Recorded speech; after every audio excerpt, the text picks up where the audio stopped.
妹妹，你要记住，我才是你的亲哥哥，你要跟我最好。我当然知道二哥是我的亲哥哥，我会跟你最好的，也要跟大哥最好。至于丁利来小正太，在他心目中还是比两个亲哥哥差了一丢丢。晚上，丁香终于一个人睡在罗汉床上了，望着那个一落枕就睡着的5岁小正太，像是自己带了个儿子。不过有了这个黏糊糊的跟屁虫，他想处处相憾做个梦都不好找机会了。丁香自由自在地翻了几个身，身体成大字睡着了。迷迷糊糊听见张氏过来给丁利来把了一次尿，给他掖了掖被子，还亲了他一下。早饭后，丁香开始教丁利来系带子。他虽然会自己穿裤子衣裳，但系裤带和腰带还是要别人帮忙，否则系的带子连他自己都解不开。除了在爷爷跟前孝敬，丁香有空就教小正太系带子，从早上教到晚上也没教会，还不敢当着丁壮和丁昭的面教，怕把他们气着。小正太虽然笨了些，但肯学，态度也好。张氏看不过去了，等他长大点再教吧，这些事儿啊，娘帮他做。教他做事比帮他做事还要难，可有些事他必须得学会，今天教不会明天教，明天学不会后天教。张氏看着只有3岁的闺女，从那次祸事之后，他已经不知不觉把闺女看成小大人，愿意听她的话了。晚上，张氏只给丁壮单做了一碗肉丸子汤，不好单给丁香，有他的没有历来的，怕孩子闹，也怕传出去别人说他苛待没爹娘的孩子，都给吧，家里没有那么多钱。现在只有丁昭一个人挣钱，没有了收租的田地，又多了一张能吃的嘴，丁壮必须吃好药吃好的，丁家的生活质量直线下降啊！之前全家2、3天能吃1顿肉，现在半个月也吃不上1顿肉了。丁壮看看只有自己有肉丸子，对张氏说道：“去给香香拿一个小碗来。”又和颜悦色地对丁利来说：“乖孙孙，要爱护妹妹，孝敬长辈。”丁利来觉得爷爷连这种事都要教，真是小看自己了。我一直爱护妹妹，孝敬爷爷来着。丁壮很满意他的表态，给小碗里舀了2个肉丸子，小半碗汤，再把小碗推给丁香。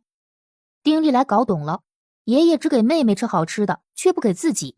他立马张嘴嚎起来，眼睛闭着，小圆鼻头胀得通红。在爷爷家什么时候这样亏待过自己？丁利人不高兴地说：“还天天说10遍要对妹妹好，一个肉丸子都要争，可见你之前说的是假话。哼，光说不练假把式。”我说的不是假话，我一直对妹妹好，8年妹妹来着。我要把我的私房都送给妹妹，我也要吃肉丸子。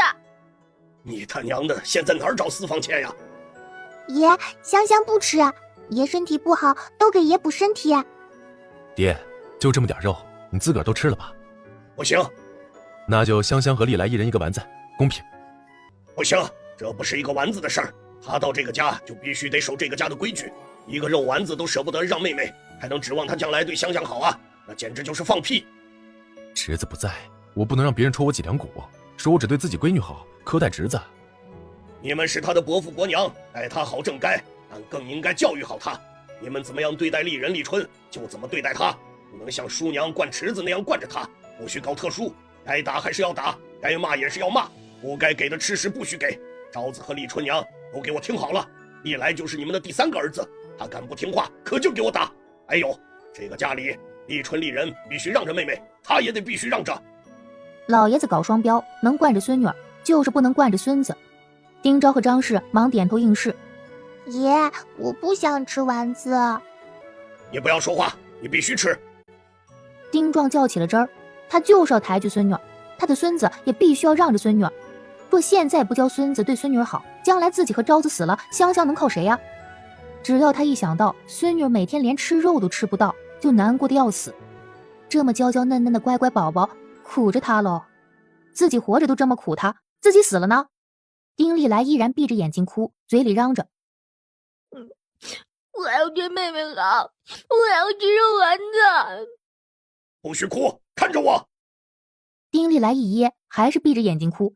丁壮拍了一下桌子，响声吓了丁利来一跳，瘪着嘴睁开泪目。你是哥哥，你爹在的时候也教你要对妹妹好。什么是对妹妹好啊？不能光靠嘴说，而是有好吃的，宁可自己不吃，也要让妹妹吃。遇到不好的事情，比如有人打妹妹，宁可你挨打，也不能让妹妹挨打，这才是真正的对妹妹好。李纯李人就是这么做的，我们都知道他们对妹妹好。若是一口吃食都要跟妹妹争，那就不是对妹妹好，而是委屈欺负妹妹了。老爷子难得耐下心来讲道理。丁丽来似乎有些明白了，含着眼泪说：我一直对妹妹好来着。好，我不吃丸子了，让妹妹吃。以后有人要打妹妹，我就让他打我。我是真的对妹妹好，没有欺负她，真的，我没有骗人。丁壮满意的点头。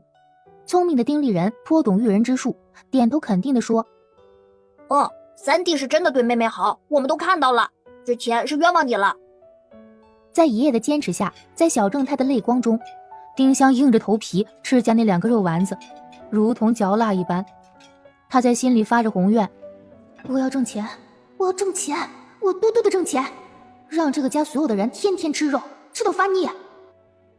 第二天，小正太没有再争嘴，只是看着丁香碗里的肉片吞口水，还小声做着心理暗示：我要对妹妹好，我一定要对妹妹好。那半碗肉片汤让丁香呛了好几次。第5天，小正太已经习惯了爷爷和妹妹单独吃好吃的，还觉得爷爷身体不好，妹妹岁数小又娇弱，就是该吃好吃的。这天，小正太也终于学会了系裤带，小正太得意极了，闹着要去姨姥姥家显摆。你学系裤带是为你自己学，又不是为他们，干嘛去显摆啊？小正太觉得妹妹说的对，呵呵傻笑道：嘿嘿，不怪爷爷喜欢妹妹呢，妹妹就是比我聪明。丁香在教丁丽来生活琐事的同时，还会教她简单的算学。可小正太的思维是混乱的，跟常人不太一样。比如学系裤带，他居然记得他一天系了3个30次加5次那么多。按道理，从1数到95，远比做2位数加法简单的多。可他现在就是数不过35，却知道30加30再加30再加5是多少。即使是这样，丁香也天天夸丁丽来聪明，一点不比二哥笨。妹妹一夸他，小正太就乐得找不到眼睛，还会跳几跳。张氏也更忙了，丁香主动分担了不少活计，带和教丁丽来小朋友几乎全部由丁香承担。他还会帮着喂鸡、摘菜，看着熬药，给爷爷洗脸擦脚。他还想烧火和帮爷爷的伤手换布袋，几个大人都不同意。烧火是怕他不注意被火烧着，换布袋是怕他吓着。丁香做的乐在其中。他不知道的是，每当丁壮从小窗看到那个忙碌的小身影，眼里满是疼惜和自责。香香才3岁就要做这么多的事，我将来见到安安怎么跟他交代呀？9月中，丁壮的手好多了，但身体还是很虚弱很瘦，能够出来走走路，做点力所能及的轻省活，比如单手拎水、浇菜地等。不让他做不行，他闲不住。看到爷爷走出房门，丁香就会抱着爷爷的大腿乐半天。丁香一抱大腿，丁丽来也会抱着另一条腿。爷爷的笑只给妹妹，丁丽来小朋友已经习惯了。二哥说了，男子汉不能跟妹妹吃醋，吃醋了就是不爱护妹妹的表现。这天，丁昭又从镇上买了一小包桂花酥，拿回家孝敬丁壮。丁香正在院子里同2个小哥哥说话：香香，来爷这里。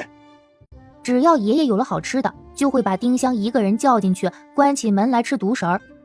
丁香看着眼巴巴的丁丽来，故意不看他的丁丽人，还是不好意思的去了爷爷房里。丁壮笑眯眯打开油纸包，拿出一块桂花酥递给丁香，自己的一块放在桌上，单手把油纸包包上。明天香香再吃啊。爷爷，我明天那块分给哥哥们吃吧。你吃，那2个臭小子吃猪食都能长一身的肉，还吃这么好做什么呀？哎，我的香香都瘦了，小下巴都尖了。丁香无奈，哪怕自己瘦了，也是北泉村最胖的女娃，好不好？她只得吃了。爷爷要宠她，她总不能不听爷爷的话吧？她又暗暗发誓：我要挣钱，赶紧挣钱，让家人想吃桂花酥就吃桂花酥。丁香抠破脑袋想着发财大计。开绣铺的事儿要延后，家里银子吃紧。他终于想到一个既挣钱又简单的方子，那就是做糯米纸。这个时代还没有糯米纸，糖果若不放在罐子里密封，没多久就会化，弄得又脏又粘手。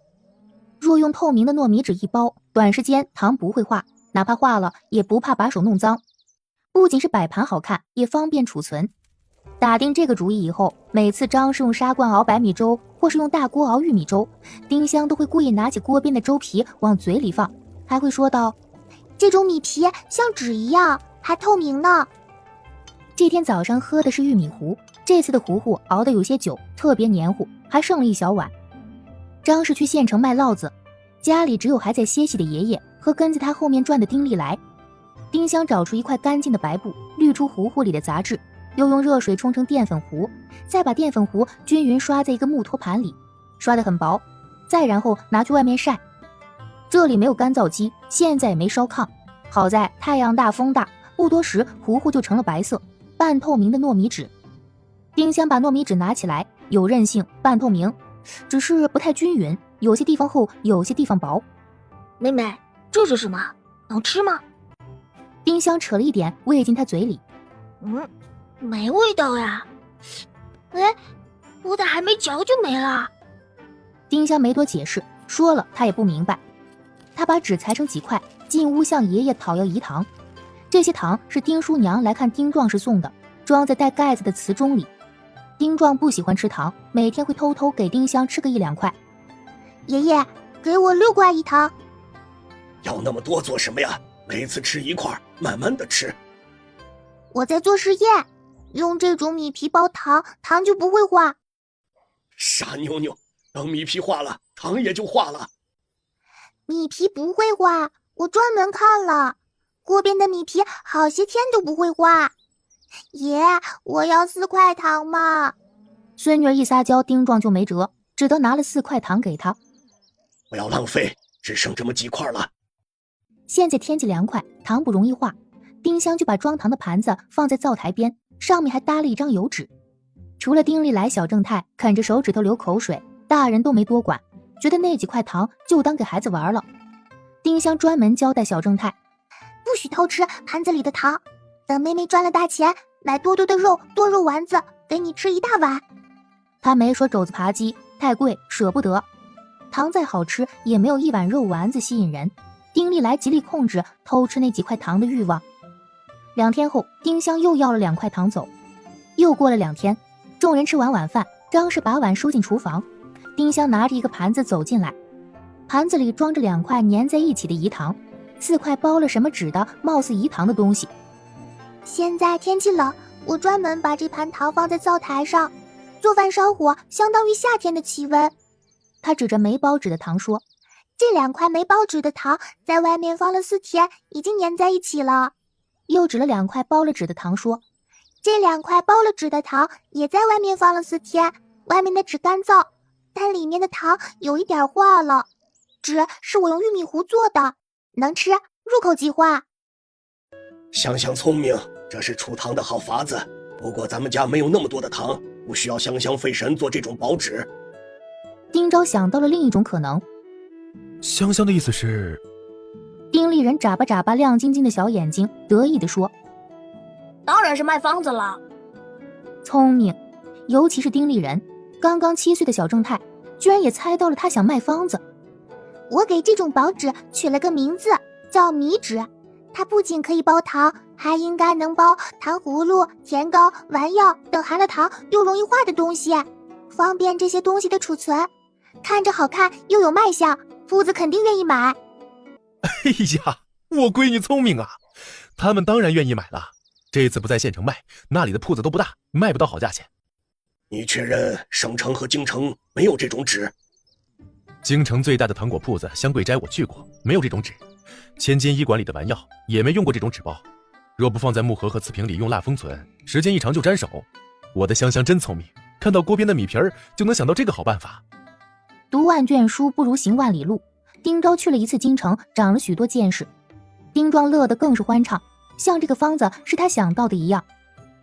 去省城能多卖钱就去吧。爹，我想去京城的千金药堂或者香桂斋卖，既能卖个好价钱，也能给爹买些好药回来。好，你要去就去吧，天子脚下，注意安全。爹爹，香香也想去。不可，现在你连镇上的县城都不能去，更别说京城了。饺子铺的人心狠手辣，也被他们把你偷偷的抢去卖了。丁昭难得的对闺女严肃起来。大人去办正事，小孩子不许捣乱。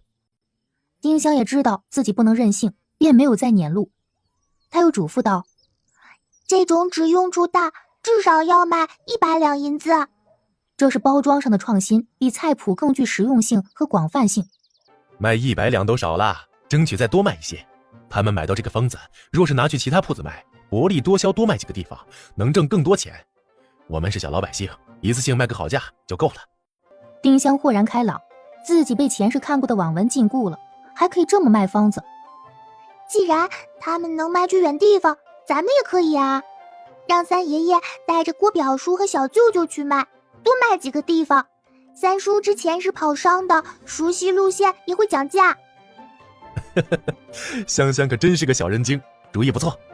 不过咱们不像那些大商号，没有马也没有分号，速度要慢得多。而那些大商号得到方子自己拿去卖，跑在咱们前头，咱们还卖什么？一路上再打听打听那个畜生啊，闯了这么大的祸，池子要逃也逃去了远地方，被砍死都不一定。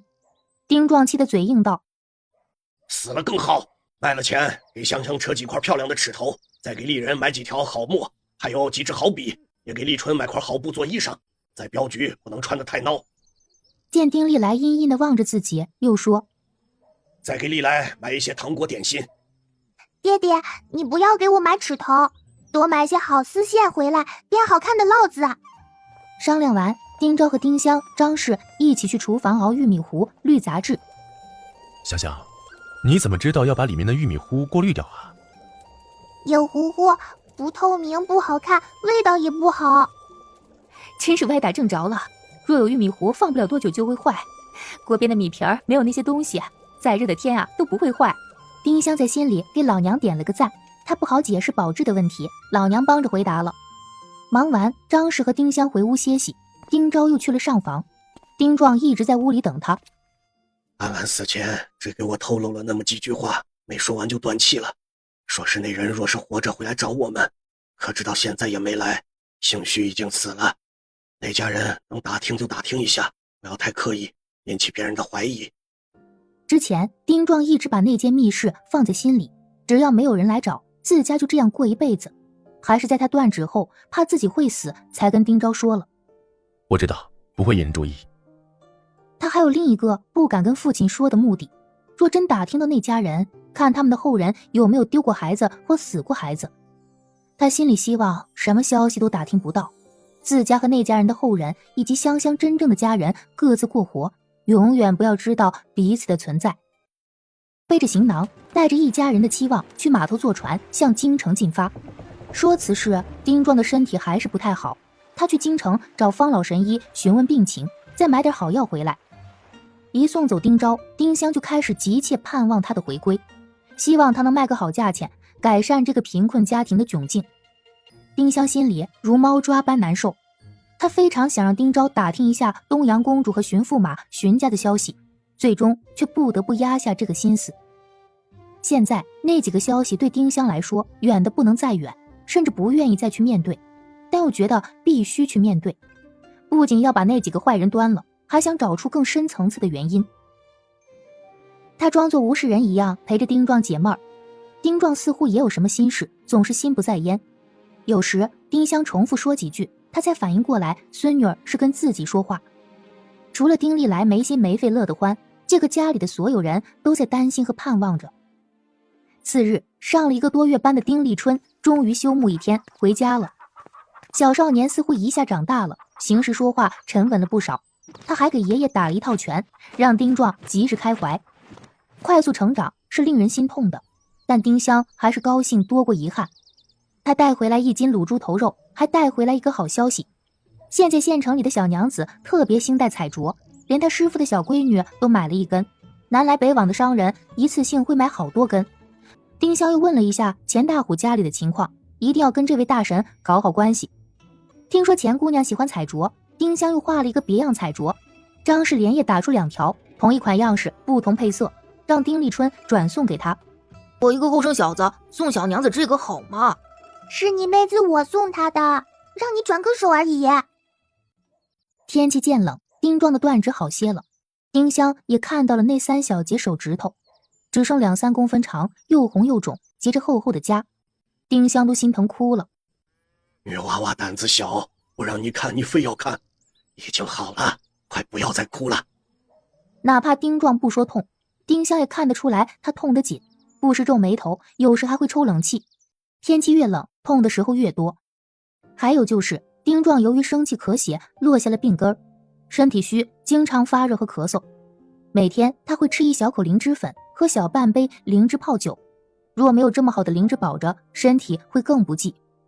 自从看了丁壮的伤口后，丁香又把换布袋的活计要过来，把手包好，系一个漂亮的蝴蝶结，再吹一吹。很奇怪，经过孙女儿这番操作，丁壮就是觉得疼痛减轻了。经过冥思苦想，丁香又想到2个赚钱的法子。为了不突兀，他天天看张氏发面煮汤，还会问一些不知所谓的问题。小正太丁利来在丁香的调教下，许多活计都能自己做了。他姥姥人挺好，让下人给他送过几次冬衣和吃食，还送了丁壮1包补药。小正太最大的缺点就是粘人，除了上茅房，几乎形影不离粘着丁香，还要拉着他的手述说想爹爹娘亲的忧伤。他该狡猾时挺狡猾，知道这话不能当着爷爷的面说，说了会被骂得很惨，挨打都有可能。丁香也想骂他爹，但看到小正太的可怜样，还是说：你爹不是说你娘大旺吗？他们死不了。终于盼到10月底，丁昭没回来，一家人望眼欲穿，心急如焚。进入隆冬，丁立人又去丁壮炕上睡。丁氏还想让丁香睡去他的炕上，丁立来去丁壮那里，丁香没同意。好不容易分床，可不想再倒回去。他不搬，丁立来也赖着不搬。张氏无法，只得给他们加褥子和被子，再让他们一人抱一个汤婆子。烧炕的炉子上一直放一个铜炉，张氏半夜还要起来给他们换次汤婆子里的水。丁香很不好意思给老娘额外找活做，但她就是不想再跟他们睡一起。冬月16，大雪纷飞，大地、房屋、树上盖了一层厚厚的雪，整个世界银装素裹。天黑的早，申时末屋里就点上了油灯。张氏去厨房做晚饭，刚回家不久的丁立人坐在油灯下看书。丁香斜依在爷爷身上，宽解他的心。爷爷等爹爹等得着急。丁立来拉着丁香的小手，几人坐在大炕上挤成一团。突然拍门声响起，这个时间少有人串门，几个人的眼睛都是一亮。丁立来跳下炕说：二伯回来啦！他难得反应这样快。张氏惊喜的声音响起：公爹，当家的回来了。好闺女，爹想你。丁香觉得爹爹的眼神跟平时不太一样，有怜惜。我也想爹爹。卖了个好价钱。丁昭没有明说多少钱，不是逼丁香和丁立人这2个孩子知道什么该说什么不该说，而是逼丁立来，怕他无意中说出去。丁香和丁立人都站在炕上看丁壮手里有多少银子，6张银票，每张50两，一共300两银子。这么多？还多200两，110两给爹买了一根老参补身子，又买了这些东西。千金医馆的齐掌柜和方老大夫非常喜欢那个方子，说解决了他们的大难题，不仅能包药丸、糖、点心，还能包奶酪、冻黄油等奶制品，作用大着呢。他们跟东家禀报之后，花高价买下方子，还不许我卖给别家。以后他们想卖方子，或是做了米纸卖，就随他们了。丁香还是第一次知道这个时代有这么多奶制品，心中暗喜，以后做西点方便了。丁昭又拿了几个花剩下的银锭子出来，一个方子卖了500两银子，真是卖了个好价钱。有了这么多钱，比出事前的家底还丰厚。我爹爹真能干。咱们爹爹一直这么能干。钱不露白，这个事儿不能说出去。丁立来没注意他们说什么，眼睛还往筐里瞧。小屁孩现在学乖了，不会随便动手翻东西。丁昭看丁立来的馋样，先从筐里拿出几包点心及果脯打开，给几个孩子每人1块，又从里面依次拿出给父亲的人参、2包药材和1副棉手套。家人及丁山每人1块布料，丁香3块绸子、2朵珠花、1个金项圈，几把漂亮烙子，几个男孩子的砚台、笔墨，还有送亲戚的吃食。除2包补药是医馆和方老大夫送的，其他东西他拿一样说一个价钱。这些礼物里，除了丁壮的人参，给丁香买的金项圈最贵。丁昭说完，正想着一共花了多少钱，丁力来接口就说110两，38两，78钱，25加37，再加66，加53加47。丁香明白他的意思，38两是整银数，78钱是碎银数。他还不会把碎银的钱进位成两，所以单说出来。上百的加法他还不会，就把丁昭报的110两和铜钱数全部说出来。丁昭和丁力人吃惊地看着丁力来，他们又数了一下，的确如丁力来说的那么多。三弟，原来这么牛，那么多数字全部记下来，哪里记性不好了？历来将来能做大生意，做大账房。账房做大了可以去户部嘛，再往大了说可以当数学家啊。三哥能干，数字记得牢，以后家里有记数这些事儿都交给三哥记，连账本都不用。说完又拿了一块点心奖励他。丁昭在路上买了烧鸡，张氏又让丁力人去蒋家买豆干和豆腐，再拿了一块腌肉下来煮，整着出一桌好菜。关心国家大事是男人共同的爱好，哪怕是乡下男人。丁昭说着他在京城听到的国家大事儿，丁香也得到了3件他感兴趣的事儿。第一件事，他的皇后姥姥还活着；第二件事，皇后姥姥只有一个闺女，没有儿子；第三件事，现在的太子在皇子中行2。下一任皇帝不是亲舅舅，丁香还是有些遗憾。宫斗血腥，谁知皇后姥姥会不会因为挡了别人的路被斗下去呢？皇后姥姥失势，公主娘亲也会失势。虽然丁香极不待见这一世的生理母亲，也不希望她失势，将来自己还想把贾寻香打回原形呢。饭后，丁壮急不可待地把儿子以外的人都撵了出去。怎么样？那是近30年前的旧事了，没人谈起，我也不好专门提出来问。还是一次跟方老大夫喝酒的时候，听了几句闲话。董家人都死绝了，唉，如此也不会有人再来找你母亲和你们了。对咱们家兴许是件好事，在乡下安安稳稳的过日子，还能活久一些。那块玉佩将来就给香香吧，不是我不心疼孙子，而是香香最像董家人。我死后，你们一定要善待香香，她有香气的事，也要万万的保密。丁昭怀疑丁香就是那3个董家女的后人，最有可能是母亲的长姐董如意或二姐董如兰的孙女。丁昭回到东乡，没有去北屋，而是去了丁香和丁力来住的南屋。罗汉床上，丁香睡得正香，北屋的灯光射过来，隐约看见她小脸酡红，长长的睫毛像叠着翅膀的黑蝴蝶，粉嘟嘟的小嘴如春天里的桃花瓣，淡淡的香气似有还无。怪不得父亲说香香像母亲，香香是母亲的外甥孙女，有血脉传承，当然像了。真是太巧了，他能这么巧地捡到香香，一定有她们姐妹在天之灵的护佑。可怜的孩子，还在襁褓里就被坏人算计，差点死于非命。为了父亲好，也为了香香好，更为了已死的母亲和姨母，这个秘密就继续瞒着吧。自家就是胶东的铁匠，香香就是铁匠的后人。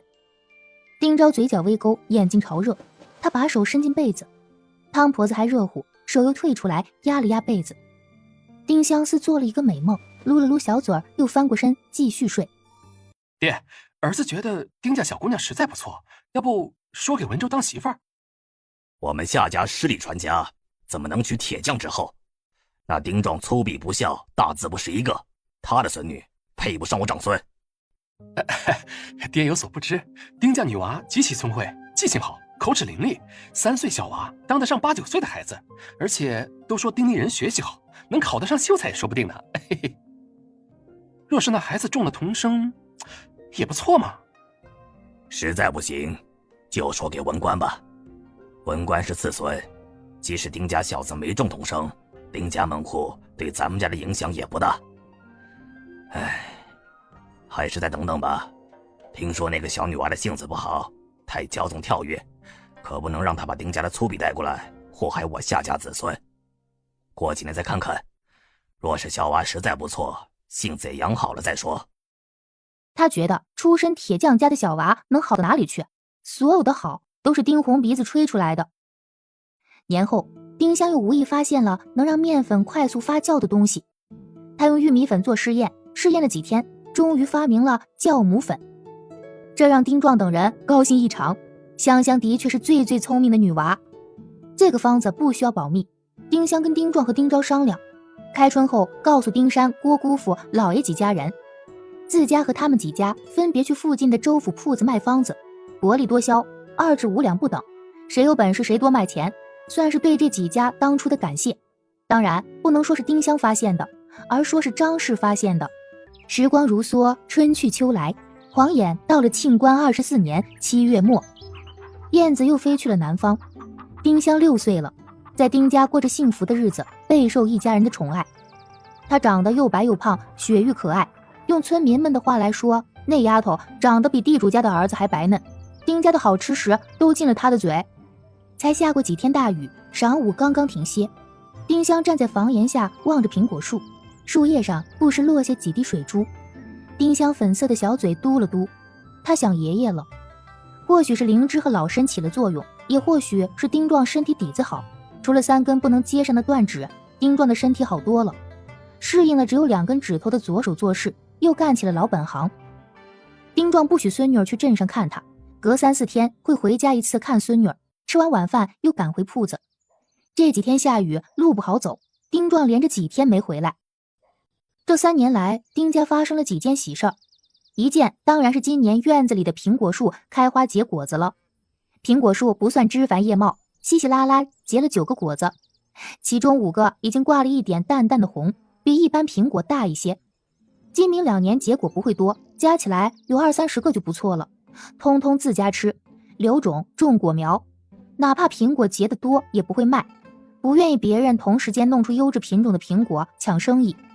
等到第3年，苹果树进入丰果期，自家果园也弄出来了，那时再卖苹果，哪怕有人种出这种苹果的果苗，自家也多挣了2、3年的钱。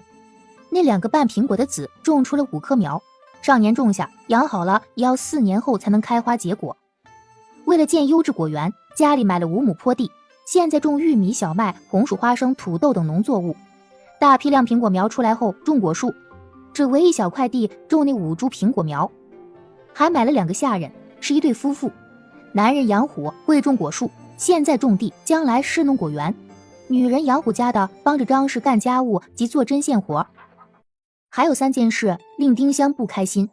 一件事，丁香的好伙伴黑子上年死了，他跑出去玩，不知被谁把脑袋打坏了，请了大夫也没看好，丁香伤心了好久。黑子的儿子黑娃已经2岁，跟他娘一样黝黑健壮，替他娘继续守护这个家。通过黑子的事，丁家和丁香把黑娃看得很紧，不许他独自出门。第2件事是，快3年了，菲菲一次都没来过家里，怕小东西出事，丁香专门做了一次香梦。菲菲在他那片天地过得快活又忙碌，天天翱翔打架抓野物，他家旁边的苹果树依然那么茂盛。第3件事是，丁壮父子吓破了胆，3年来丁香连一次县城都没去过，镇上去过2次，还是跟着丁壮、丁昭、丁立春3大金刚护法。他特别想去书斋里查查有没有紫葫芦的记载，到现在也没能如愿。张氏的声音把丁香从沉思中拉回来。香香，愣在那儿做什么呢？快来闻闻娘调的饺子馅儿香不香？今天雨停了，丁壮肯定会回家看孙女儿煎吃晚饭，张氏就做了他爱吃的韭菜肉饺子。丁香来到厨房，闻了闻饺子馅儿，真香，我也包。别看丁香才6岁，包的饺子比张氏和杨虎家包的还好看，小小巧巧，像个银元宝。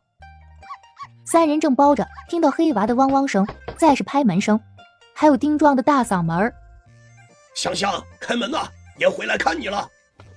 丁香笑开了花，奔出去打开门，一下跳在爷爷身上。丁壮哈哈笑着把他抱起来，丁香用小脸挨了挨他的大脸，他要抓紧时间跟爷爷和爹爹哥哥亲热，等到明年满7岁就不能这样了。即使现在这样，也有人背地里说丁香不稳重，丁家人宠丁香宠得不像话，只不过惹不起丁家，不敢明说。丁香也不包饺子了，挂在爷爷的身上被带去上房，再坐在爷爷的膝上撒娇半吃。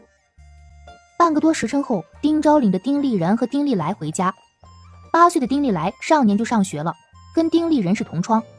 他跟丁立人完全相反，令李先生大为头痛。虽然他的算学和算盘非常好，李先生还是不喜欢他，原因是背书太慢，写字太丑。不管丁利来学习好不好，丁壮都希望他多读几年书，能够变聪明一点。若丁池和唐氏真的死了，这孩子就是孤儿了。丁池夫妇至今杳无踪影，传说他们已经被焦子铺秘密杀死，可焦子铺拒不承认。丁壮心里猜测传说是真的，极其难过，无事就骂：他娘的，还大旺，还临水县首富，富贵梦哪里这么容易啊！丁香一接着他们就阴阴看着丁立人。早上，丁香专门让丁立人把他画的一幅汉旦图拿去给李先生看。图很简单，就是一只含苞待放的荷花，2片荷叶，是用毛笔画的，线条简洁，很写意。丁香一直在寻摸丹青老师，虽然李先生丹青很一般，但领一个志同入门还是尚可。依然是那句话，丁香愿意当天才，却不愿意当妖孽，不能事事都无师自通。正所谓师傅领进门，修行在个人，先有老师指点指点，然后再大放异彩嘛。丁立人笑得眼睛都没了，绘声绘色讲了李先生看了图以后如何顿足捶胸，痛心疾首，发出直击灵魂的呐喊：呜呼！苍天大地，为何他不是男娃？为何他要是女娃？若他是男娃，老夫一定三顾茅庐，求他当弟子。呜呼完还把图留下了，表达他对小女娃的欣赏之情。女娃怎么了？老头挺迂腐啊，竟然没说是女娃也愿意收我当弟子啊！唉，认尸计划暂时搁浅。丁壮和丁昭笑得得意，无比宠溺地看着丁香。饺子刚煮好，夏三分来了。夏三分8岁，是夏二伯的小闺女，跟丁香、丁真玩得极好。丁爷爷、丁二叔，我大嫂有宝宝了，我爹请你们去我家喝酒。丁壮和丁昭说着恭喜，拿着一小壶酒去夏家。张氏笑得舒展，装了一大碗饺子，让夏三分拿回去给他们下酒。丁壮还想牵着丁香去吃好吃的，丁香没去，他去了，丁利来就会跟去。小哥哥又能吃又没眼力劲儿。丁香扯着丁壮的衣裳，嘱咐道：爷要少喝酒，喝多了鼻子又该红了。丁壮大笑着允诺。张氏领着3个孩子在上房吃饭，杨虎夫妇在倒座房自己屋里吃。刚吃了一会儿，夏三分又端着一碗土豆烧肉来了。我爹让给香香端来的。夏家人知道丁壮宠丁香，丁香吃进嘴比他吃进嘴还高兴。丁壮不在，丁香把肉分成4份，每人2块。张氏不舍得吃，又还给丁香。丁香固执的再夹进张氏碗里，张氏才吃了。刚吃完饭，就听到院门响了。杨虎去开门，是一脸凶相的魏捕快。魏捕快住在南泉村，跟丁壮一样，是附近没人敢惹的恶汉。杨虎哈腰笑道：哎呦，魏爷呀，找老掌柜和丁掌柜，他们在夏家，我这就去请啊。跟你说一样，100多里外的七鹤山发现2具骸骨，被人用刀砍断脖子而死。县委大人让你家人去辨认，看是不是丁池和唐氏。明天跟我一起去县衙，然后再一起去七鹤山。杨虎吓了一跳，怕丁利来听到，在院子里叫着：丁嫂子，出大事了！张氏赶紧出来：什么事儿啊？杨虎低声说了。张氏痛恨丁池害了一家人，之前恨不得他去死，但这件事真的发生了，他还是唏嘘不已，不敢耽搁，赶紧跑去夏家。赶紧回去准备我和杨虎的东西，我们明天去七鹤山。丁壮回来听说后，气得身子晃了晃。他再恨丁池，也不愿意他年纪轻轻就这么横死，咬牙骂着：什么旺夫，就是祸害！作吧作吧，真想把自己作死了。虽然没有确定那2具骸骨一定是丁池夫妇，但丁壮觉得8、9不离10。他让丁利来去换素服，腰间系了根白绳，向七鹤山方向磕了3个头。为什么要向那边磕头啊？为什么？就是祈求列祖列宗保佑你爹娘平安无事。丁利人同情地看了丁利来一眼。丁香很想说祸害1000年，他们活得好好的呢，但却只能宽慰着丁壮：爷爷，五婶命格好，五叔不会死的。丁壮气得爆粗口：好个屁！不去那败家娘们儿，池子也不敢瞎折腾。见孙女儿小嘴翘起来，又解释道：也不是说香香，是说那2个祸害。除了丁壮和丁利来，这个家所有人都觉得丁池死了更好。次日，丁壮坚持同儿子一起去，走之前跟张氏交代，他们回来前不让丁力来上学，穿素服在家，也不许他吃肉。丁力来并没有像之前因为不去上学而高兴，小翘嘴撅得更高。他悄悄跟丁香说：爷爷如此，定是我爹我娘出事了。眼里有了泪意。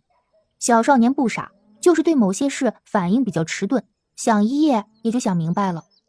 丁香安慰他：五叔说无事大旺，他们不会有事儿的。丁力来相信妹妹说的每一句话，眼里马上有了笑意。我爹说妹妹极旺，会护着这个家和我不出事儿的，真的。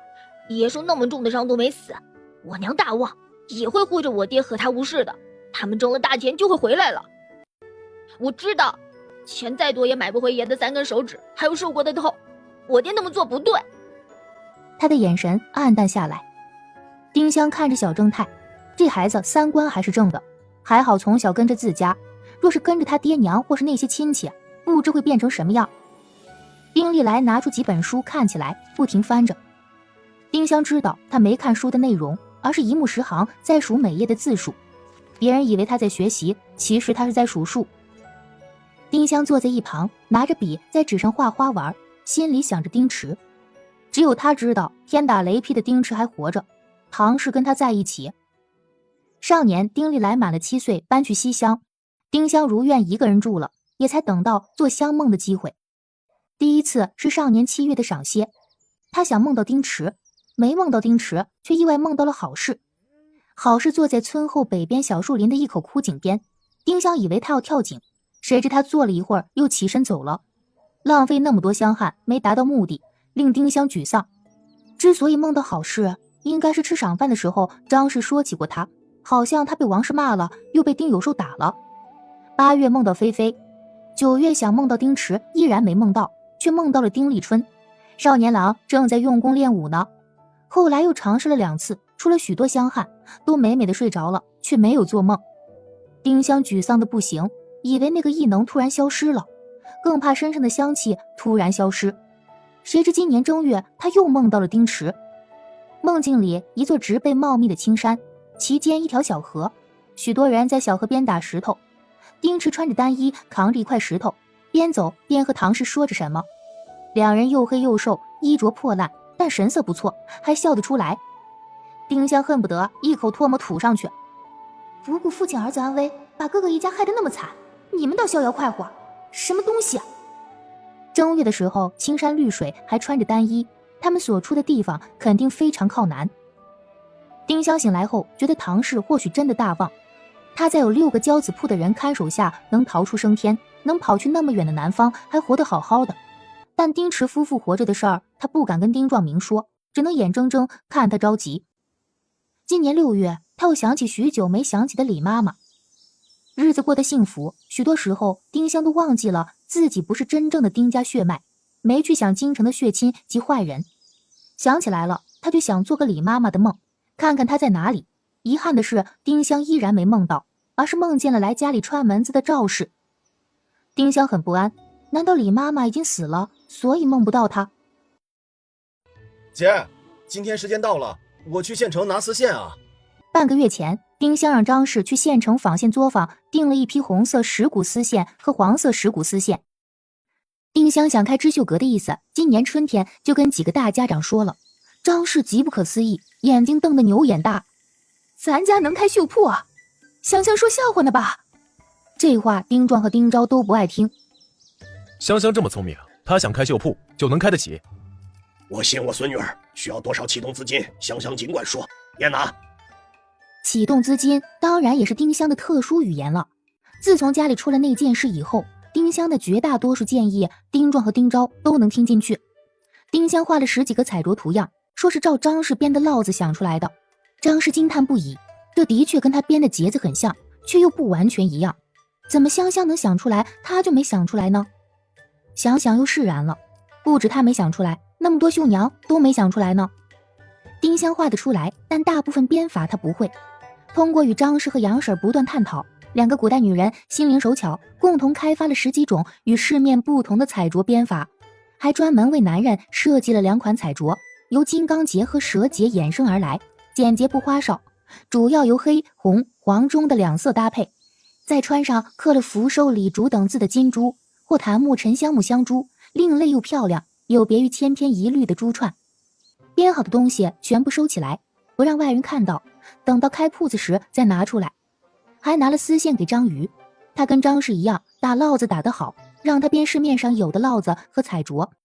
给了赵氏婆媳一些丝线和素绫缎，他们绣花绣得好，成品交给张氏，他付手工钱。他们听说张氏想弄个绣品摊，极是羡慕。如今各种烙子和彩镯绣品已经存了2大箱子，花花绿绿，极是好看。目前为止，那些东西已经花了100多两银子，家里肯定买不起铺子，等到时机成熟，就在县城租一栋2层铺子。想到已经花了那么多钱，还要在县城租铺子，张氏心疼的心肝都在颤呢。生意好还成，万一不好呢？暗自担心，就更加努力编烙子，万一亏了也能减少损失。午时末，杨虎挑着2个大筐回来，丁香看了看，丝线质量不错，光亮丝滑，一筐半红线，小半筐黄线。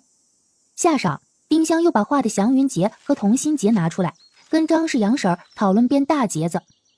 改编版的祥云结是前世最具特点的中国结，丁香重新取了个名字叫富贵结，有别于祥云结，名字也喜庆，适合这个时代审美。先编一种最简单的，张氏编主体，杨氏编下面的小结加流苏，线粗，半天编好一大半。哪怕没有完全编好，张氏和杨虎家的也被惊艳到了。2人编上瘾，连晚饭都是对付着做了一锅疙瘩汤。吃完饭继续编，戌时末终于编好，结合在一起挂上墙，富贵漂亮，醒目大气，感觉屋里一下富贵亮堂起来。张氏和杨婶看着大富贵结，嘴张大半天合不拢。老天哪，结子放大挂上墙就能这么漂亮，这种结子比彩镯还出彩呢。这么简单的东西，自己之前怎么没想到？再看看纸上画的几个同心结，2个结竖着连在一起，2个结横着连在一起，2个结套在一起，用红线和金线编出来挂在新房里，比用红纸剪的喜字漂亮贵气多了。之前张氏还怕银子丢进冷水缸，看了这个富贵结后，一直提着的心终于放进肚子里。丁香的思路被张氏和杨虎家的说笑声打断，在他们看来，有了这么多稀罕东西，织绣阁生意一定好。张氏和杨婶打烙子还行，但剪裁和针线活差了些。丁香只会画，不会裁，不会做，还要寻找手巧的绣娘，绣娘还必须是自家的奴才，有她的卖身契，这样才好控制最初的盘扣不流传出去。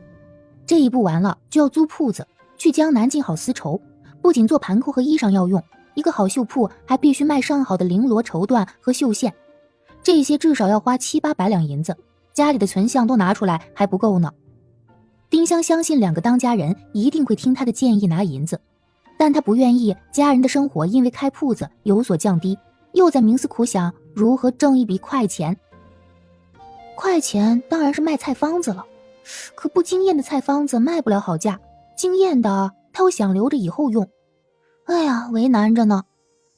张氏又在白天逮着做梦的机会了，丁香要做梦梦丁立春，丁立春他们押镖走的是陆路，比坐船慢，顺利也要15天才到京，今天为止21天，他们肯定到了。丁立春走之前，丁香悄悄给他布置了2个任务。一件事，经常听爷爷说冯素贞，他特别想知道真正的皇子公主、皇子妃、驸马爷什么样，让丁立春打听打听有关他们的事儿。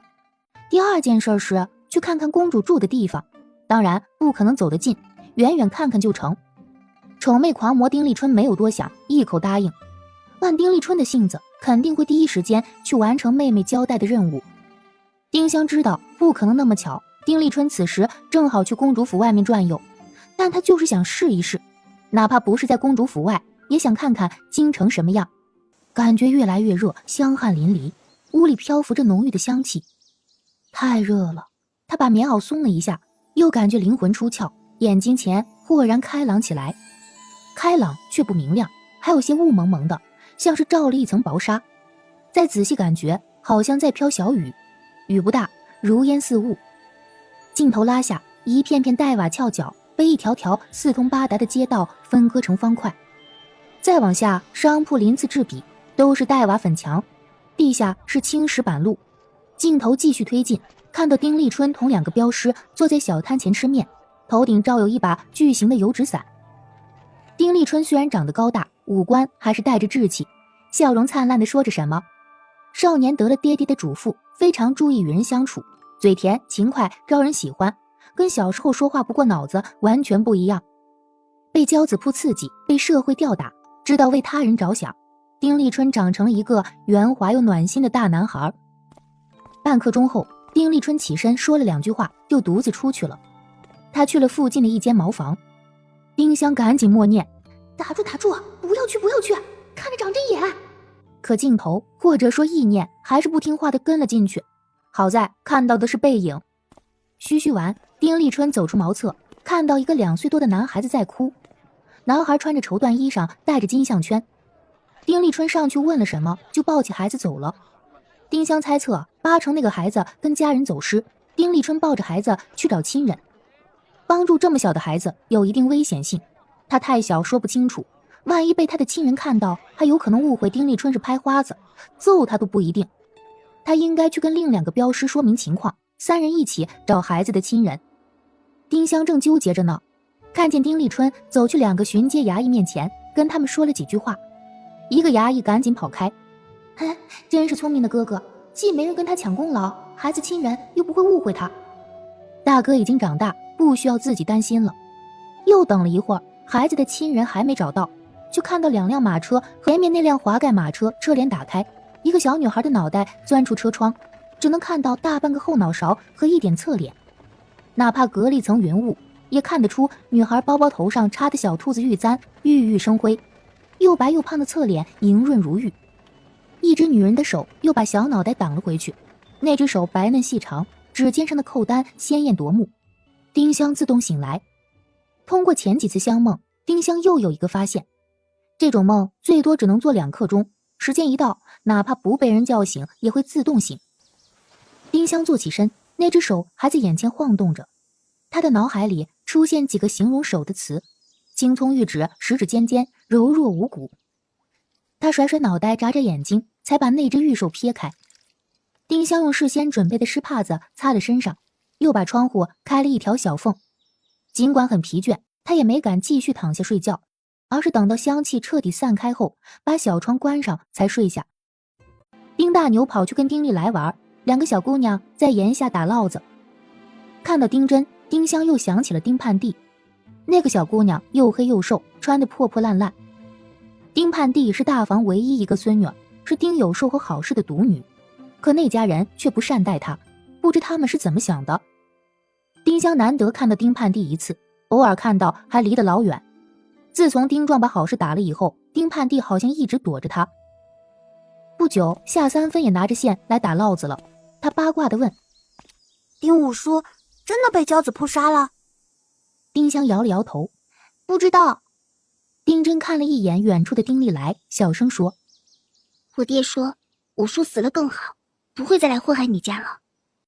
丁香点点头，除了丁壮爷爷和丁力来，他们都这么想。你家的新房盖得怎么样了？还有半个月就能建好了，以后我一个人住一间屋，已经跟我娘说好了，要买一个香妹妹屋里的那种小花瓶，摆设也要跟香妹妹一样，我娘都答应了。你家有钱，想买什么买什么。我跟我娘说了好久，想买个香妹妹屋里那样的茶盅，我娘都没同意。如今丁香成了北泉村小姑娘的偶像，她穿的用的很多小姑娘争相模仿。第3天下晌，丁昭和丁壮回来，脸色莫名。爷，我爹我娘没事吧？不是，那2具骸骨不是他们。之前没有明说骨骸，现在才说。丁力来喜得跳了跳。丁昭跟张氏悄声说：哪怕不是他们，爹还是出钱给坟头立了碑，写的无名氏。看到那2堆白骨，丁庄更加认定丁池和唐氏已经没了，不在七鹤山，也会在别的什么地方。他希望他们被人善待，就像自己善待那2具白骨一样。小叔给香香看得像，定是看得准的，看唐氏没看准，就因为这个旺，把他自己和媳妇儿折腾死了。不管准不准，旺不旺，都要稳当，不作死。想想别看人小，做事沉稳，思虑周到，比池子强了1000倍不止。张氏深有同感的点点头，只有丁利来喜滋滋的弯着眼睛笑，觉得爹娘一定在外面挣大钱，挣到钱就会回来。他这样更让丁壮疼惜。吃晚饭的时候，丁壮第一次给丁利来舀的红烧肉比丁香多，让小正太受宠若惊。次日傍晚，丁壮又回了家，还带了一小包镇上最贵的酥心糖，非常平均的分给3个孙子孙女。若平时他偶尔买点好吃的回来，都只把丁香一个人叫进他的卧房，爷孙2个躲在屋里吃独食儿。丁香吃2块，他吃1块，吃不完就留着第2天丁香吃。这次丁壮心疼3孙子或许成了孤儿，也给他吃了。丁立人纯属借光。这天上午，杨虎家的去洗衣裳，张氏关着门打富贵节。不多时，张瑜来了，手里拿着一把烙子。张氏听见，出来把门关上，付了张瑜10文大钱，又说了些怀孕的注意事项。张瑜红着脸点头。公爹婆婆体恤我，说前3个月不要下地做重活，只干些家务打打烙子即可。张氏的笑容更盛，这是夏尔哥家的第1个孙辈，当然宝贝了。哎呀，但愿能生个小子。张瑜拿着几股丝线走了，丁真牵着丁大牛又来了。丁真手里还拿了一小包果脯。我爷从县城里进的货，给香妹妹吃。丁香接过，是蜜枣和苹果蜜饯。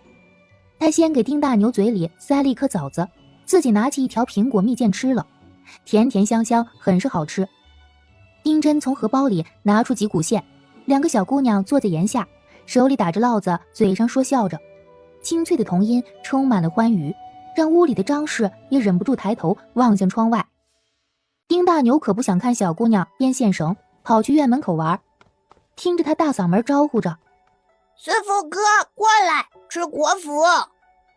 大房的几个子孙中，丁四父嘴最甜，也最聪明，讨2房和3房所有人的喜欢。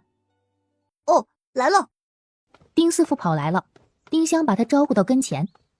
丁四父长得跟小他3岁的丁大牛差不多高，看着像3、4岁的孩子，虽然满身补丁，但干净，不像丁三父一脸鼻涕，看着都惹人厌烦，而且小眼睛亮晶晶的，一看就是聪明孩子。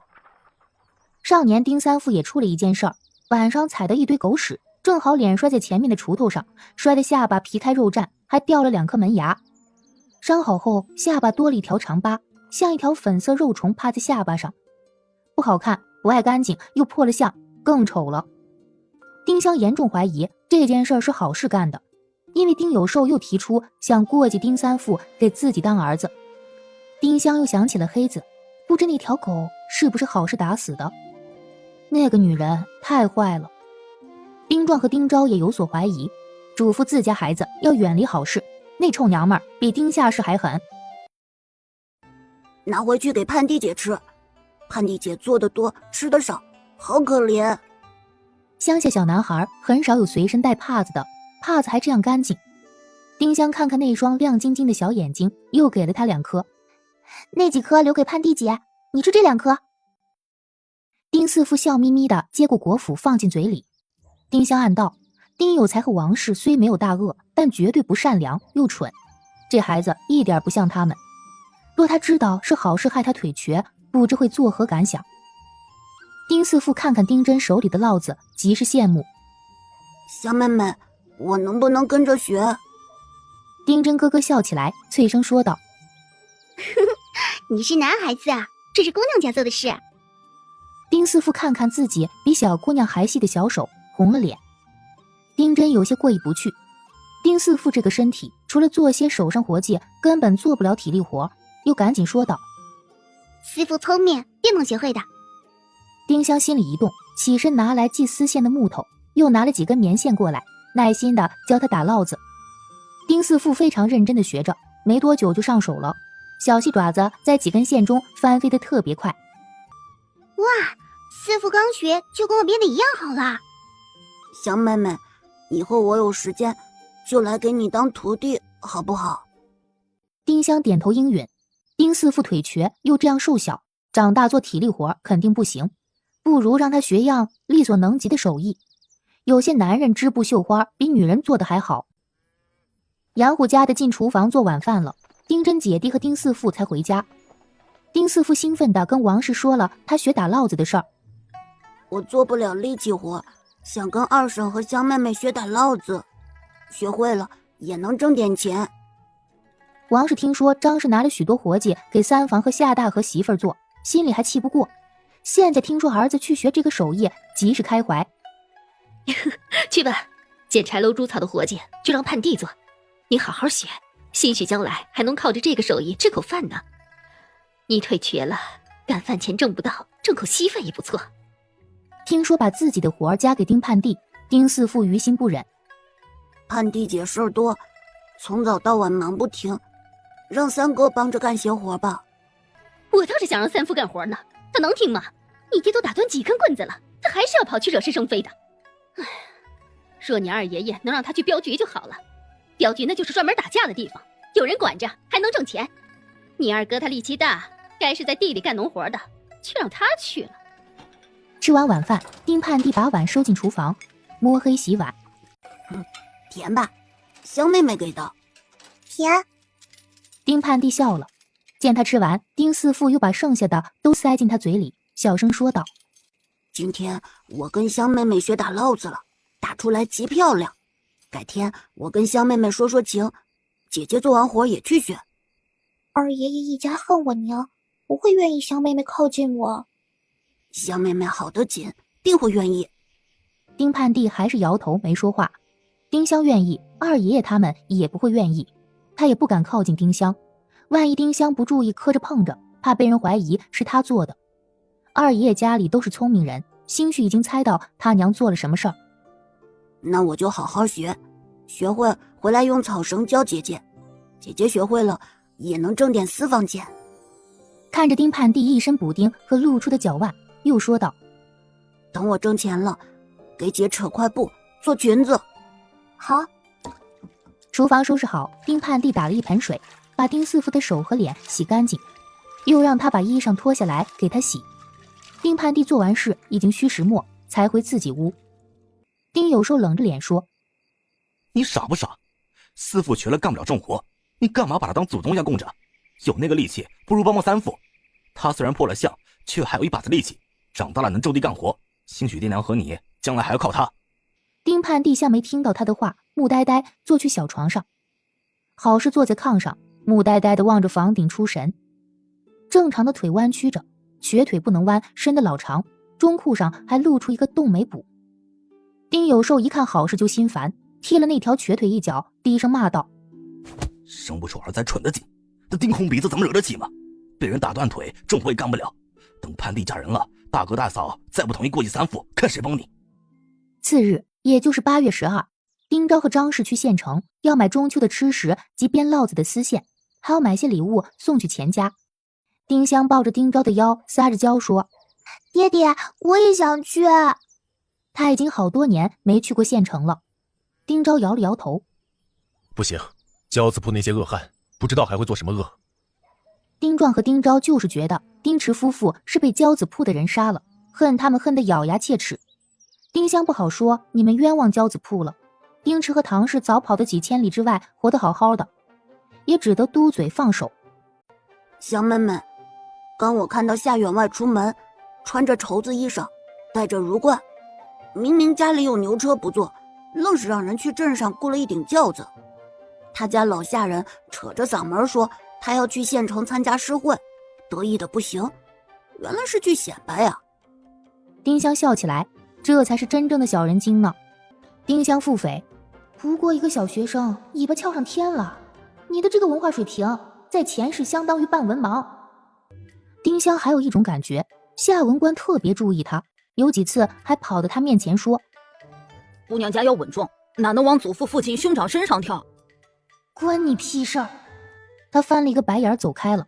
夏文官一个人傻站在那里，气得不时拿眼睛瞪他。后来又跑到他家门口说过几次莫名其妙的话，无外乎让他稳重，否则将来嫁不出去之类的。丁香都没理他。丁香还是有自知之明的，自己再漂亮讨喜也才几岁大，没有那个魅力让异性发花痴。觉得那小屁孩就是本性迂腐，看不惯自己而已。1个多时辰，李四夫用红色棉线编了一个小网兜，丁香大方地送给他，拿去逗物是。丁四夫红着脸摇头，自己白学手艺，还是用人家的东西学手艺，怎么好意思再要人家的东西呢？因为你表现好，我奖励你的。丁四夫笑得眉眼弯弯。嘿，谢谢香妹妹，这小兜我能送给盼弟姐吗？她身上没有一样新东西。丁香特别喜欢看他澄澈欢愉的小眼神儿，这孩子生性豁达，他身上所发生的一切似乎都不是不幸，有了点高兴的事儿，他就兴奋的不行。送你的就是你的了，随你怎么用。丁四夫喜的一下站起来，小瘸腿跑得飞快，眨眼功夫就消失在院门外。院外传来一个少年的声音：“哎，小瘸子，你跑这么快，你赶着回家娶媳妇吗？”几串公鸭嗓的嘎嘎笑声。丁香腹诽，何时何地都少不了这种讨嫌的中二病啊。傍晚，丁香又领着黑娃站在院门口等人，笑眯眯地跟过往行人说着家常。先等来赶牛车的丁昭夫妇，他翻了翻筐里的东西，不仅有月饼、红苹果和丝线，还有几块齿头和一串上辈子才吃过的葡萄。葡萄不大，颜色深紫泛青，馋得丁香流下一滴口水。齿头和葡萄是钱大嫂送的，葡萄是稀罕物，咱胶东很少种呢。听说葡萄籽很小，莫吞进去。张氏还没吃过葡萄，葡萄酸的丁香哆嗦一下，眨了眨眼睛。这辈子第一次看，第一次吃，还是觉得极好吃又亲切。再给香香吃几颗，就藏起来过节吃，莫让那2个臭小子惦记上。把爹爹娘亲接回家，吃了几颗葡萄，丁香又继续去门口等2个小哥哥放学。终于看到丁立人的身影，怎么只有他一人呢？丁香跑上前问道：“三哥在铺子里陪爷爷，不回家。”弟弟没回来吗？他今天上午挨了先生的戒尺，哭得不行。家长说头痛，跟先生请假回家了。放学时我去铺子看了爷爷，弟弟不在那里。三哥也没回家。小兄妹紧张起来，赶紧跑回家跟爹娘说。丁立来不喜欢跟村里孩子玩，也不喜欢单独串门子。丁昭不踏实起来，带着杨虎去村后田间找人。张氏和杨虎家的去村民家里找，他们找到天黑也没找到。有几个农人说看到丁立来从镇上回了村，那么孩子应该是在村里或山里丢了。丁昭更慌了，丁池或许已经死了，这根独苗苗若再出了事儿，自己对不起兄弟，老父会更难过。他又叫上村里关系好的一帮人进山找。丁香也心慌得厉害，想做个梦，梦到丁立来。不过照他现在这个状态，出了汗也睡不着。突然他想起上年做过的梦，村北边树林里的那口枯井，好是在井边坐了许久。再想到好是阴郁的脸色，有种毛骨悚然之感。若丁立来真的出事儿，丁香严重怀疑好是作恶。好是心里阴暗，2次向他下手没成功，还被爷爷打瘸了。若好是记恨爷爷向丁立来下手，最有可能在那里动手。去那里的人少，把孩子打死丢进井里，再在上面盖上土和树叶，不容易被发现。想到丁立来有可能惨遭毒手，丁香眼泪都涌了出来。小正太比另2个哥哥更黏他，他们相处的时间也最多。现在丁香对小正太的感情一点不比2个哥哥少。他和家人曾经多次提醒丁立来远离好事，不知他是不是真的着了好事的道。丁香的心痛得厉害，疯狂跑出去，对着一群手拿火把往山边走的男人大声喊：“爹爹，爹爹！”尖利的童音在嘈杂声中特别突兀。丁昭跑了回来，抱起丁香嗔道：“跑出来做甚？你再出事了咋办？”又吼着跑出来的张氏：“怎么看孩子的？让他自己跑出来！”丁香忙抱着他的脖子：“爹爹，去村北边小树林的枯井边看看，三哥万一去那里玩，失足掉进井里呢？”那里我们找了，没有。仔细看了吗？看了，里面都是枯叶。枯叶下面呢？丁昭一愣，仔细看看闺女，月光下，闺女的小脸满是严肃和认真。她的闺女可不简单，比大人还聪慧。丁昭心里咯噔一下，有了不好的预感。他之前一直以为是孩子淘气跑去哪里玩迷了路，听闺女的意思，孩子或许出了什么事儿。他把丁香塞进张氏怀里。我们马上去哪里找？爹爹，我也想去。不行！丁昭粗着嗓门吼道，这是他第一次对丁香这么凶。张氏赶紧抱着丁香回了家。丁昭带人匆匆跑去小树林，拿着火把在井口往下照。井深1丈多，井周围是青苔，底下是枯树枯枝。再仔细瞧，枯叶缝隙中有一点蓝色的东西。丁昭的心猛地一沉，直觉井下的人就是丁丽来。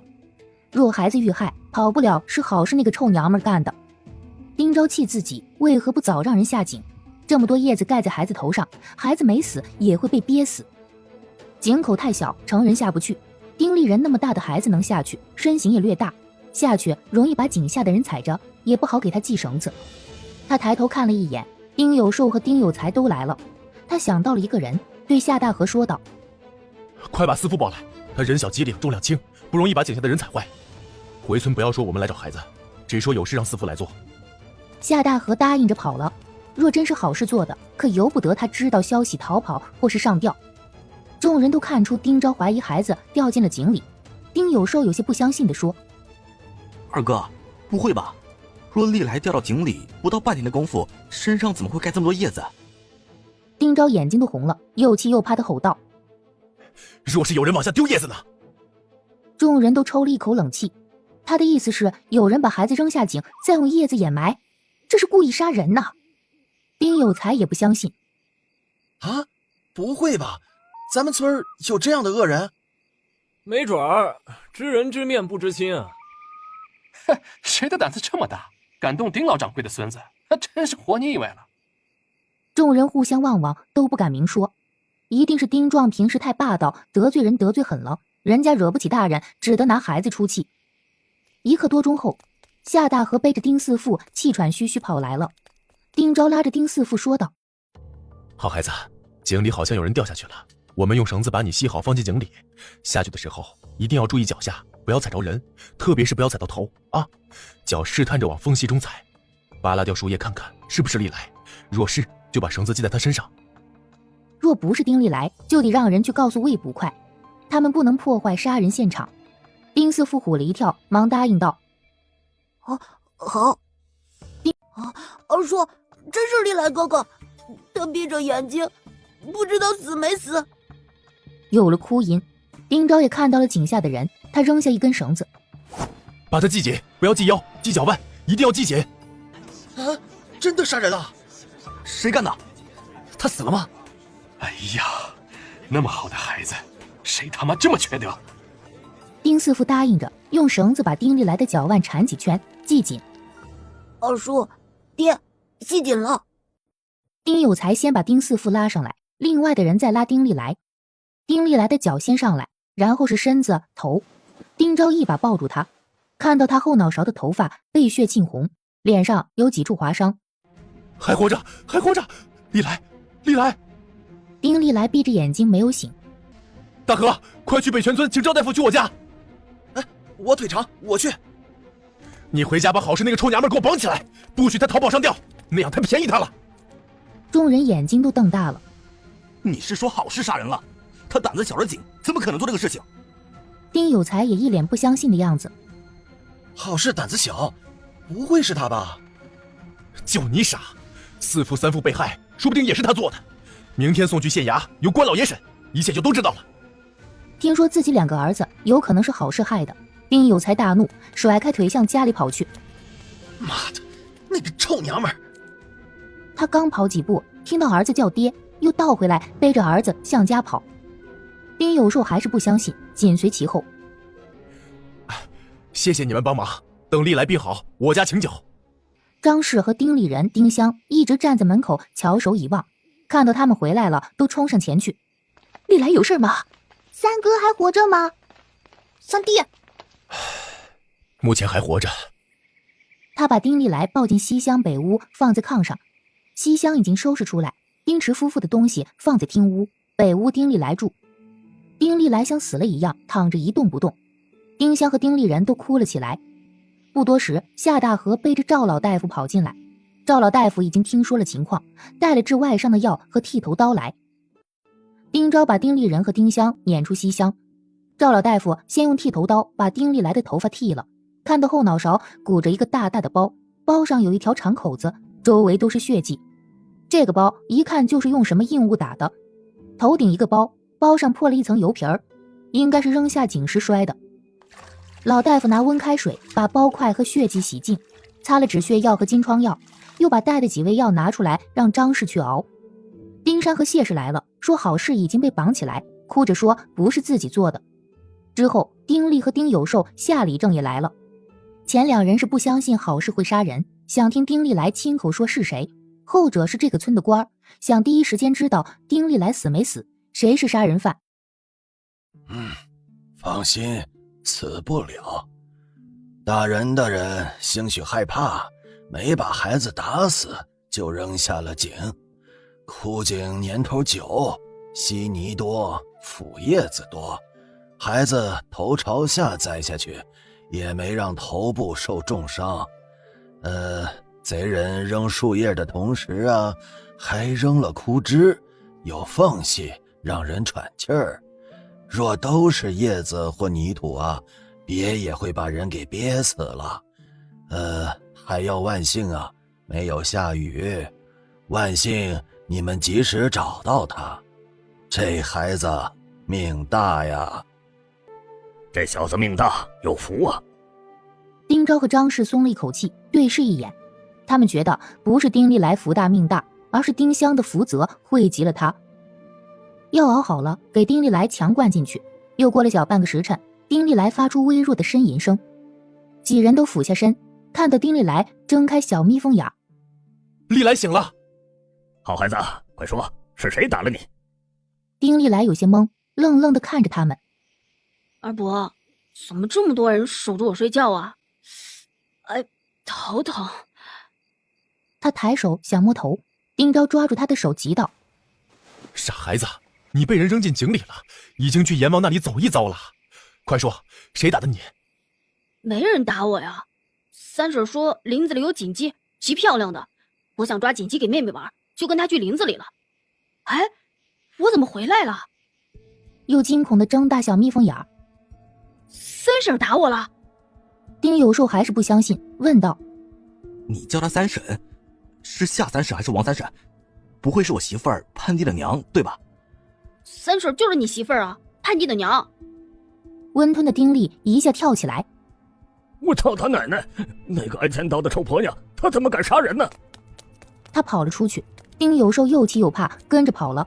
夏李正跟了出去，大叫道：不能打死他，找魏捕快，明天送去衙门。丁香和丁立人手牵手站在西厢檐下，听说丁力来醒了，都高兴地往里冲。听说丁力来是为了给自己抓锦鸡，才被好事骗去小树林。丁香又感动又过意不去。丁昭嗔怪着丁力来：让你离好事远一些，怎么不听话呢？还敢跟着他进林子？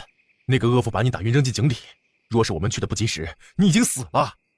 我想着青天白日的不会出事儿，又想着妹妹急我会罩着我。放屁！这话说的，若你真出了事，那就是香香害的你。香香旺不旺是你爹说的，你爹死在哪里都不知道，他的这些话能信？蠢！丁力来吓得瘪嘴哭起来。丁香也觉得命格之说不能让孩子们太当真，拉着他的手强调了一遍安全性，又道：好好养伤，明天我拿私房钱给你买酒楼里的扒鸡和四喜丸子吃。我拿私房钱给你买酱肘子。丁力人虽然生气，丁力来犯傻又不听话，还是感念他对妹妹的好。丁昭缓下口气说道：不用你们的私房钱，我买，去县城的酒楼买。不过酱肘子就算了，吃多了酱油，脸上要落疤的。他明天会押着好事去县衙。看到丁力来没事了，张氏才带着杨虎家的去了大房，他们要去揍好事。那个臭娘们儿，常穿肚子烂的恶妇，太坏了，多危险呐！李来差一点就死了，他还害过香香，还有黑子肯定也是他打死的。丁昭抱起丁香问道：哎呀，香香真是聪明，你是怎么想到那口枯井的？三哥胆子小，不敢上山或是去远的地方玩，除了三爷爷和夏二伯家，也不会去别家串门子。我就想着，若三哥出事，很可能是掉进那口井里了。丁昭想起来了，他前年抱着丁香去山坡采野刺梅，路过那里，他还指着那口井说道：香香注意了啊，以后路过这里不要往井边走，小心掉下去。前年的事闺女也能记得这样牢，还能跟历来的失踪联系到一起，这闺女太聪明了，不止聪明，还真照着历来没有出事。当然这话不能当着孩子说。郝氏的哭嚎声隐隐传来，特别惨，听得丁香想吐。丁香也觉得郝氏该揍，但那声音实在太恐怖了。丁昭把丁香抱回他的小屋，给他洗了脸脚，又把门窗关紧。香香睡吧，坏人抓到了，无事了。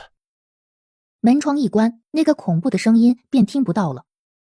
丁香睡不着，想着郝氏今天夜里肯定不好过，不说暴怒的张氏和杨虎家的会怎样揍他，王氏和丁有才更不会放过他。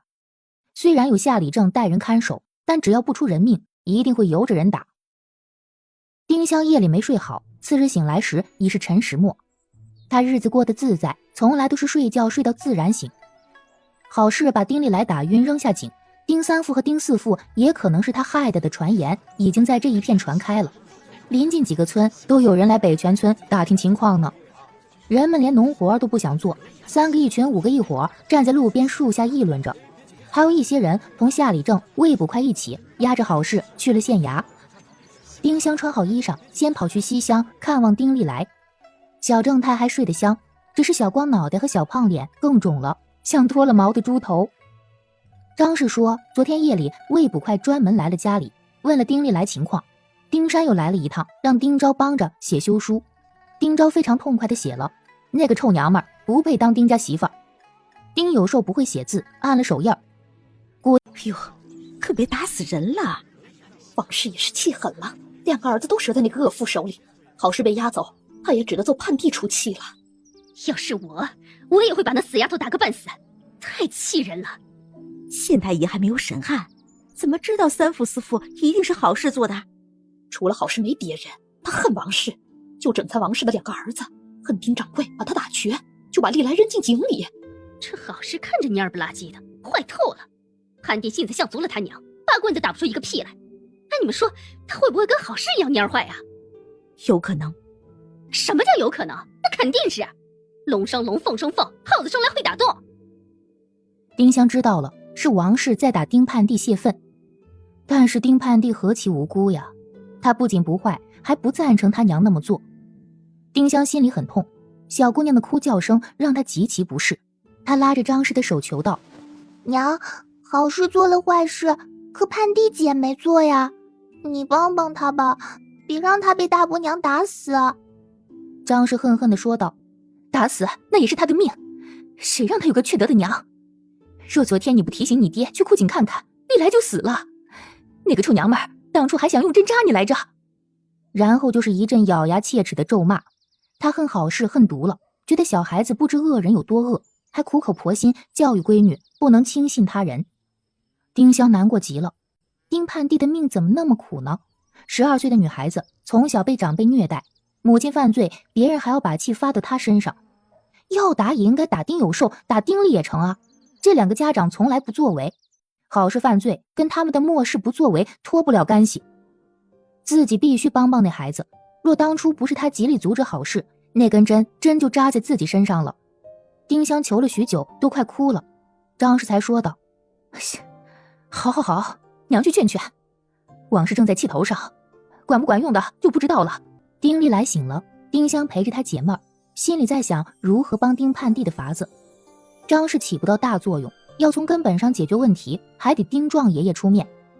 丁有才和王氏爱钱，自己就拿几两私房银子把小姑娘赎出来，让她离开那个家，去外面找活干。爷爷肯定不愿意帮忙，他就用哭来威胁。受伤的小正太很脆弱，不时跟丁香撒着娇：妹妹，我头痛。我吹吹，不痛哈。丁香像个小大人。妹妹，我会不会跟丁三父一样破相了呀？那忒丑了吧，将来可不好找媳妇儿呢。不会，等你头上长出头发就看不到伤疤了，脸上的伤很浅，不吃酱油不会落疤。三哥这么倔，准会找个漂亮媳妇儿。妹妹，我想吃咱们树上的红苹果，红苹果还没熟，不甜。等到熟透了，我求爷给你吃一整个。对了，咱家买了葡萄，等我娘回来，让她拿给你吃。没多久，丁盼地的哭叫声没有了。张氏回来叹着气说：“虽然好事可恨，盼地也着实可怜。哎呀，被打得鼻青脸肿，身上没有一块好肉，头发也被抓下来好多。谢氏和几个心软的老太太也去了，我们跟王氏说了半天情。四父是个善良孩子，他也劝他娘别打。”话还没说完，丁盼地的哭声又响起来，村民们再次议论起来。也不知张氏是怎么想的，还去拉架。哦，历来不是他儿子，他不心疼啊。好事还害过丁香呢，丁香总是他亲闺女吧？要是老娘的话，不仅不会拉，还会跟着王氏一起揍他。就是，丁香心里难受极了，跟那些人讲不通道理。他看着张氏爱莫能助的表情，盼着爷爷快点回来。4时初，丁壮回来了。他听去镇上上学的丁立人说了那件事，气得一路骂骂咧咧跑回来。路上碰到许多人，一遍遍讲着这事儿，耽误了点时间。看到脑袋被剃秃，脸上有伤疤，包了白布条的三孙子，丁壮又是一阵咒骂：“瘪犊子玩意儿，缺心眼的笨蛋！早跟你说了要远离好事，那不是好人，你偏不听，还敢跟他去林子里抓什么鸟锦鸡，活该被人打晕扔下井！你娘笨的拉驴粪，你他娘的笨的拉猪屎，一家子蠢材！”说着还想动手打人，手举起来又放下。老子告诉你，这顿打你跑不了，等伤好了再打。丁立来眼里溢出泪水，小翘嘴撅得更高。丁香扯着爷爷的衣襟，撒着娇说：“爷爷，不要那么说嘛，三哥已经知错了，再不敢轻信他人了。”丁壮哼了一声，背着的手拿到前面，大手里放着一包桂花酥。哼，虽然傻了一些，还知道爱护妹妹。看到好吃的，小正太又乐得眉眼弯弯。盼地姐在那个家里肯定活不了，我想帮帮她。不行，香香还小，不知道人心险恶，好事那么毒，谁知道丁盼地会不会跟他一样坏？丁香一下子哭起来。盼地姐真的不坏，我就是想帮帮她。听到她的惨叫声，我的心都在痛，还想吐呢。我们救人一命也是给武术积福，武术若是遇到困难，也会有人帮他。他的小脸涨得通红，连小鼻头都红了，眼泪大滴大滴落下来，屋里漂浮着淡淡的幽香。丁壮心疼了，他还有一个发现，谁说香香不像他？小红鼻头像得紧嘛。再听到最后的理由，丁壮没有办法拒绝。好，等好事判决下来，也拿几两银子去大房说情，让丁盼地出去找活干。不过以后你跟丁盼地不许有任何的来往，不能靠近他，也不能让他帮咱们家干活。丁壮还是怕丁盼地像他娘，表面看着老实，实则坏的流油。丁香同意了。夏晌申时初，押好事去衙门的夏礼正等人回来。丁昭没回来，他去酒楼给丁立来买5香扒鸡和4喜丸子了。丁壮牵着丁香走去外面，听回来的人议论着。审问好事还是比较顺利的。刚开始他嘴硬，说的确是他把丁立来带去小树林，他没想杀丁立来，是真的想带他抓锦鸡。丁立来追锦鸡不注意滑倒，头磕在石头上，他以为丁立来死了，吓坏了，怕丁壮把账算在自己身上，就把丁立来丢进井里。县太爷喝道：“事实摆在眼前，还敢抵赖？来人，上暂刑！”暂就往郝氏手指上一夹，郝氏惨叫不已，都招了。不仅承认用石头把丁立来打晕扔进井里，再用叶子覆盖，还承认了丁四父3个月的时候被他掰断小腿，丁三父毁容也是他做的。他哭求青天大老爷，说他这么做也是有苦无法排解。丁壮把他腿打瘸了，害了他一辈子，他没办法拿丁壮如何，他只得把气发在他孙子身上。